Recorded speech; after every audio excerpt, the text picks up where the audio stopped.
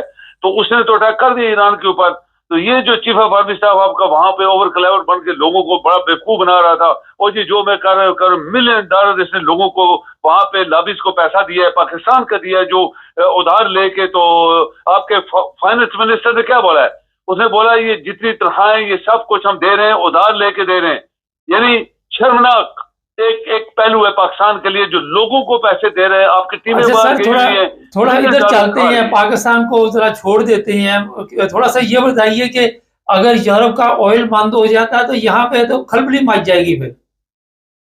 ہاں، ابھی آپ کا تیل بند ہو جائے گا، آپ کی ہر چیز جو ہے وہ آسمان پہ جائے گی، اور برطانیہ کے بحری بیڑے یہ وہ اس نے بولا جو اندر پھنسے ہوئے ہیں وہ پھنسے ہی رہیں گے، کبھی ہم نکلنے نہیں دیں گے یہاں پہ، اور ہم اٹیک کریں گے، ہر امریکن انٹرسٹ کے اوپر ہم اٹیک کریں گے، اور ہم ڈرنے والے بھی نہیں ہیں، اور امریکہ کو جو اس نے ہمارے اوپر کیا اس سے بہت زیادہ نقصان ہونے والا ہے۔ سر ایک بڑا اہم سوال ہے کہ پلین آتے ہیں وہاں پہ میزائل پھینک کے چلے جاتے، ایران کی کوئی آگے سے کاروائی کیوں نہیں ہوتی؟ یہ بڑا امپورٹنٹ کوشچن ہے مبارک صاحب۔ یہ ان کی ایئر فورس، ان کی جو اینٹی ایئر گنیں یا اینٹی ایئر میزائل، یہ ساری چیزیں جو ہیں وہ شاید وہ چلا تو رہے ہیں، لیکن جہاز انہوں نے، وہ کہتے ہیں کہ جہاز ان کے جو ہیں وہ اتنے ایڈوانس نہیں ہیں جتنے امریکہ کے ہیں۔ یہ تو امریکہ کے جہاز ہیں جو اسرائیل استعمال کر رہا ہے، اسرائیل کو تو اپنے جہاز نہیں آتے یہاں پہ، وہ F-35 استعمال۔ اچھا، یہ چائنا وغیرہ صرف زبانی کلامی خالی پلاؤ پکا رہے ہیں، شمالی کوریا اور یہ جو آپ کا روس ہے، کوئی مدد شدت نہیں کر رہے اس کی؟ جی صاحب یہ سچی بات ہے۔ یہ جو لوگ سوچنے والے ہیں یا جو لوگ اس کے اوپر فکر کرنے والے، وہ یہی سوچ رہے ہیں کہ چائنا رشیا کے ساتھ تو ان کا ایک ڈیفنس معاہدہ بھی ہوا تھا ایران کا، اگر اس کے اوپر اٹیک ہوا تو ہمارے اوپر اٹیک ہوا، ہمارے اوپر اٹیک ہوا تو ایران ہماری مدد کرے گا۔ کوریا علیحدہ اس میں انوالو تھا اسلحہ لینے دینے میں۔ چائنیز کہتے ہیں کہ ودن لاسٹ 4-5 days چائنا کے بڑے جہاز جو ہیں وہ یہاں پہ 5 جہاز انہوں نے لینڈ کیا ہے تہران میں۔ وہ کیا لے کے آ رہے ہیں؟ وہ کہتے ہیں کوریا بھی ان کو اسلحہ دے رہے ہیں، یہ میزائل سیل جو مار رہے ہیں۔ اور ایک میزائل دیکھیں مبارک صاحب، ایک نوٹ کرنے والی چیز یہ ہے کہ ایران نے ایک ایسا میزائل مارا ہے جو صرف رشیا کے پاس ہے۔ وہ آپ نے دیکھا ہوگا کہ رشیا نے لیٹسٹ دنوں میں بتایا تھا کہ ایک ایسا میزائل جو نظر ہی نہیں آتا، وہ ایک دھواں نظر آتا ہے اور اس کو کوئی بھی ڈیٹیکٹ نہیں کر سکتا، اور جب گرتا ہے کسی کو پتہ بھی نہیں لگتا، تو نہ اس کا لوگوں کو ہوتا ہے کہ وہ سائرن بجا دیں، یہ کر دیں۔ وہ کہتے ہیں ایران نے ایک میزائل مارا ہے، وہ دھواں سا گیا ہے وہاں پہ، گرا ہے کسی بہت بڑے ایریے میں۔ تو پاسبلی ہم یہ کہہ سکتے ہیں کہ شاید ایران کو رشیا، چائنا اور نارتھ کوریا چھپ کے ساری مدد کر رہے ہیں، لیکن وہ سامنے نہیں آنا چاہتے۔ سر آخر پہ یہ بتائیے کہ ایران آج رات کو کوئی حملہ کرے گا جہاں جہاں بھی امریکہ کے فوجی اڈے ہیں؟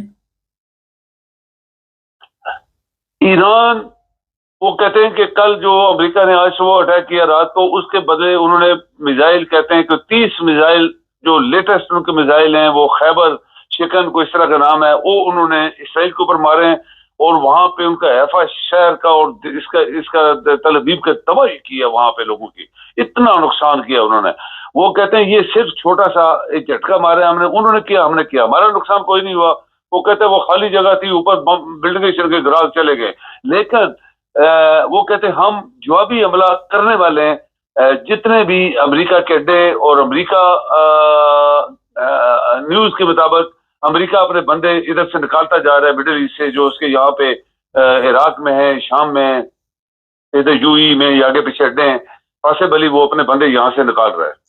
سر سعودی عرب کہہ رہا ہے جی سیاسی صورتحال، سیاسی طریقے سے مسئلے کا حل نکالنا چاہیے، لیکن سعودی عرب تو اسرائیل کی مدد کر رہا ہے، قطر کر رہا ہے، اور بھی اردن کر رہا ہے۔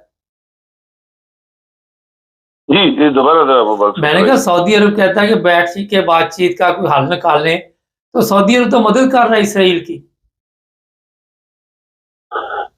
اسرائیل دیکھیں، ابھی مبارک صاحب یہ پوائنٹ مجھے صحیح سمجھ نہیں آیا، لیکن میرے خیال میں پتہ نہیں آواز کوئی ادھر ادھر ہو گئی ہے۔ میں نے کہا اسرائیل کی مدد تو سعودی عرب بھی کر رہا ہے، اردن کر رہا ہے، یہ آپ کا قطر کر رہا ہے اس کی، اسرائیل کی۔ بالکل یہ صحیح بات ہے۔ آپ دیکھیں کہ اسرائیل کی بہت سارے لوگ مسلمان بھی مدد کر رہے ہیں۔ آپ جارڈن کو دیکھ لیں، ابھی سعودیہ کو دیکھیں، اس نے بالکل ہلکا سا ایسے بیان دیا ہے، کوشش کریں امن ہو جائے، یہ وہ دس اینڈ دیٹ۔ اس کا مطلب ہے یہ سارے اسی طرح یو ای والے سارے چور چکے سب بیٹھے ہوئے، تو یہ اسرائیل کی تو مدد کر رہے ہیں نا لوگ۔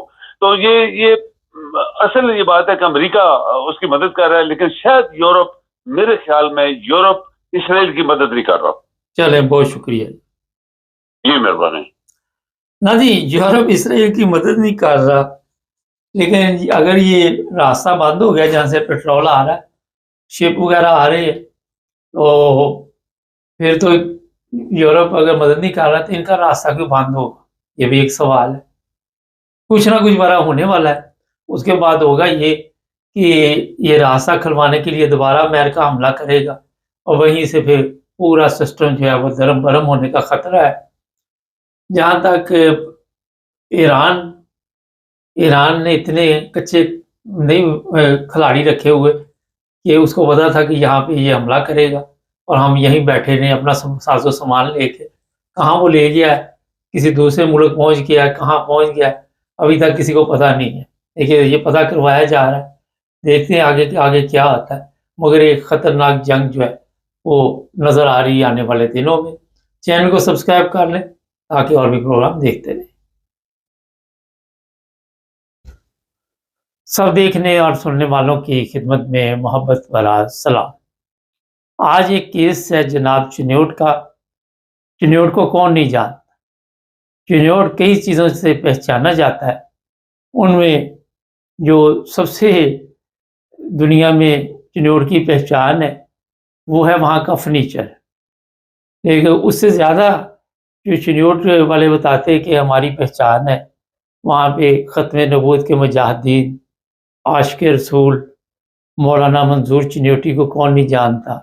مولانا الیاس چنیوٹی یہ شاید پنجاب جو اسمبلی یا جو گورنمنٹ ہے اس کے ممبر بھی ہیں، اور اکثر وہاں پہ تقریریں کرتے ہیں، وہ بتاتے ہیں کہ چنیوٹ ہو یا دوسرے ملک کے حصے ہو وہاں پہ کیا ہو رہا ہے، بڑا درد رکھتے ہیں انسانیت کا۔ بہت تکلیف میں تھے، پچھلے دنوں بھی ایک میں پروگرام ان کا دیکھ رہا تھا، اور اسلام کی خدمت میں رات دن پیش ہے۔ یہ اس لیے میں آپ کو بتا رہا ہوں کہ ابھی جو میں واقعہ آپ کے سامنے بتاؤں گا وہ ویڈیو بھی میرے پاس موجود ہے، وہاں سے آپ اندازہ لگا سکتے ہیں کہ کتنی ان کو فکر ہے، جو انسانیت ہے اس کی کتنی فکر ہے۔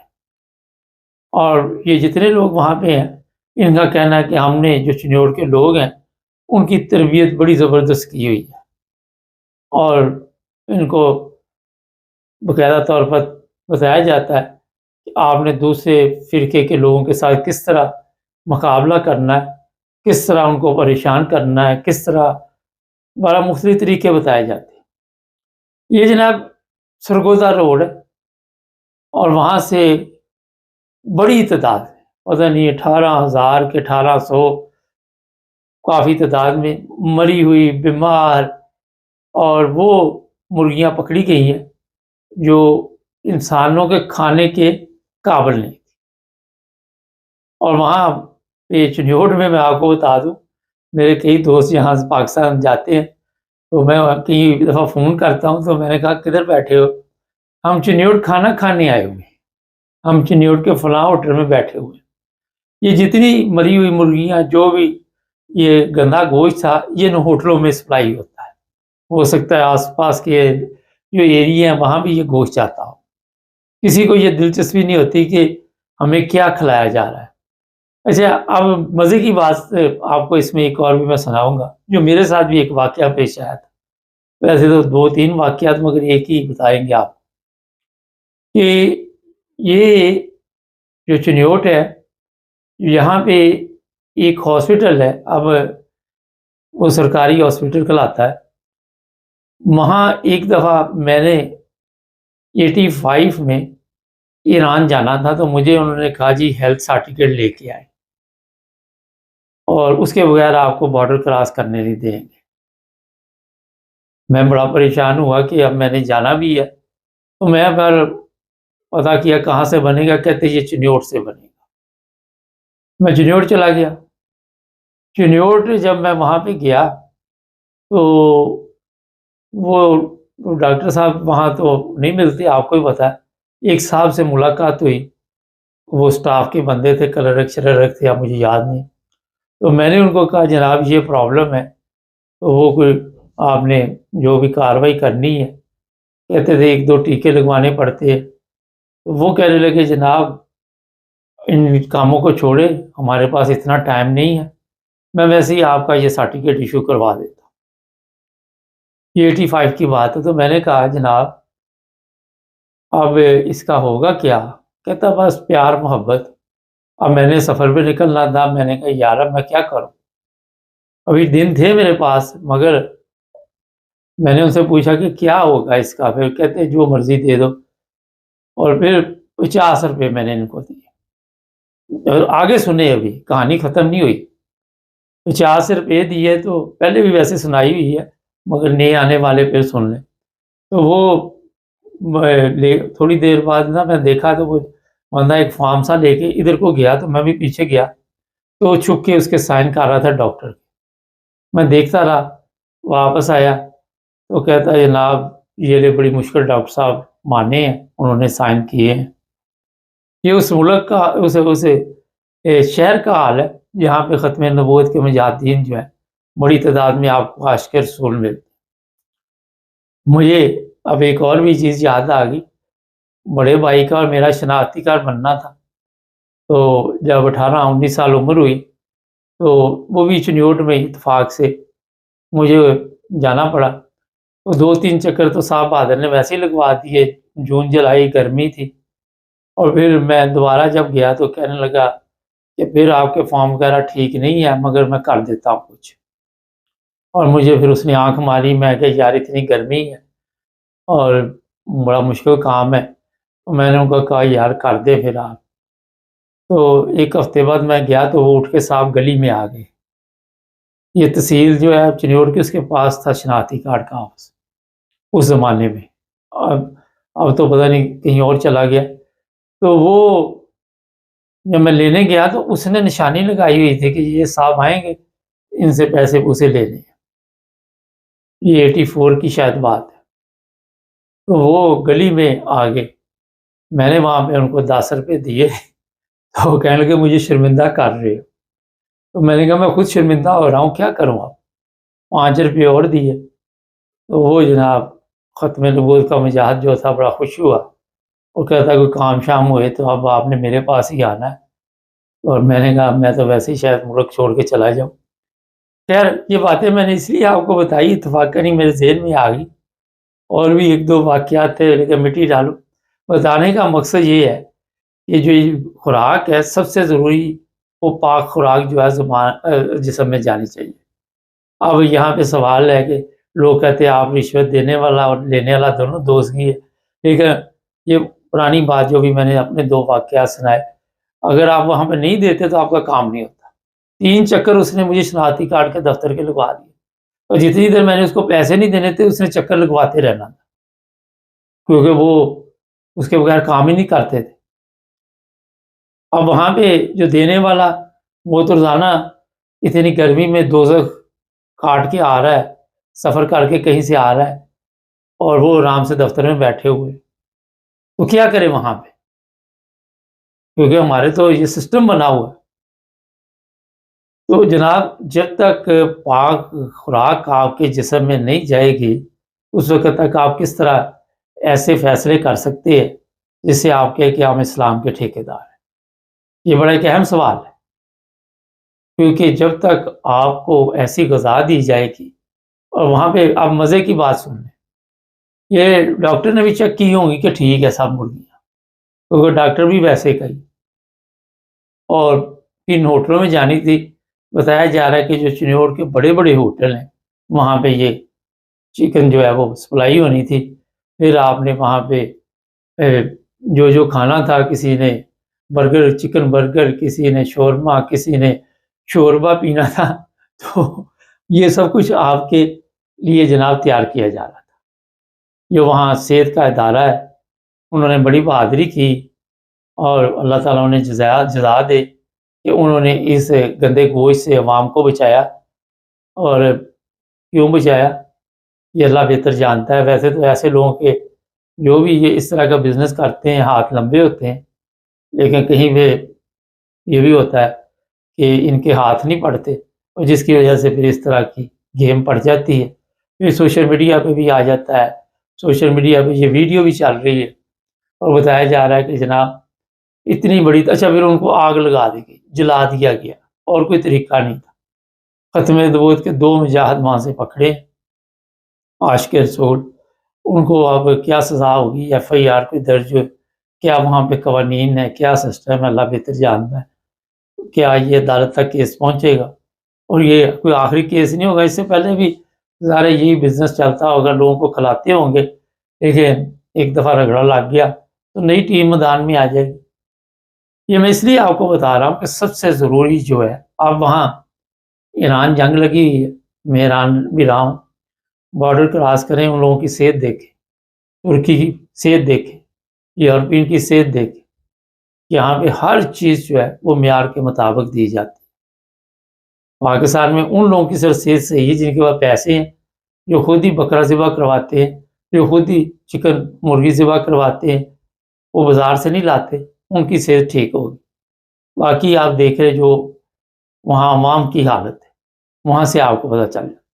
جب آپ کے جسم میں پاک اور صاف غذا نہیں جائے گی تو آپ سے جو فیصلے ہوں گے وہ کس طرح، چاہے آپ جج بن جائیں، آپ سیاست، یہ ہے بنیادی چیز، سیاستدان بن جائیں، آپ وزیر بن جائیں، مشیر بن جائیں، صدر بن جائیں، کچھ بھی بن جائیں۔